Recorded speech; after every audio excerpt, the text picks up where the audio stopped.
Well, look, it's very much a case of someone like Gibraltar reaching out to us because we wouldn't have been sure. We'd be sitting here going, Gibraltar, should we, shouldn't we?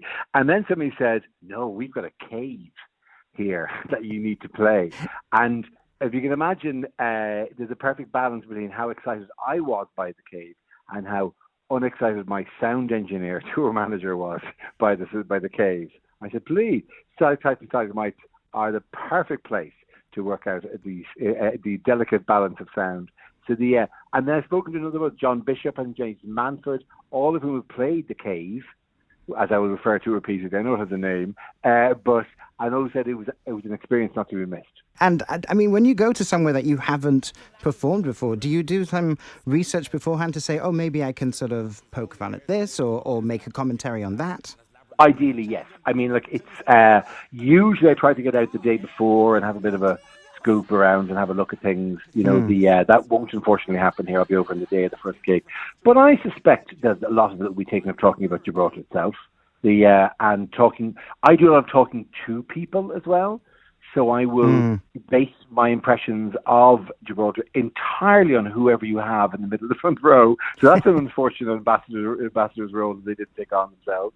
And sometimes that yields amazing things. I was in Athens on this tour, first time I'd ever been in Athens, and I spoke to two people in the front row, which is a very small number, because one of them was called Thanos and the other was called Orpheus. And that meant you could make an entire world of Marvel, DC, and ancient Greek literature, all from these two guys. And the whole thing came out of it. Then the following night I was in Cyprus, and I said, oh, look, there's a guy in the front row. What's your name? Sid from Birmingham, now lives in Cyprus. And you're going, oh, no, that's not as good. Well, it sounds like it's going to be quite the night. It's all happening at St. Michael's Cave, and it's happening on Friday, on Saturday, 2 showings at 7:30 and at 10:30 in the evening as well. That's going to be a raucous one, I think, as well on Saturday night.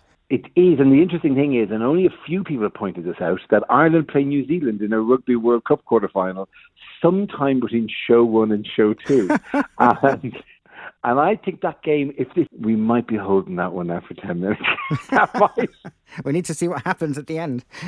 We just need to see how, just get the ball over the line and just make sure that all works out, and then we can start with a clear conscience. That's the thing. I think people would like me to be happy and content doing that.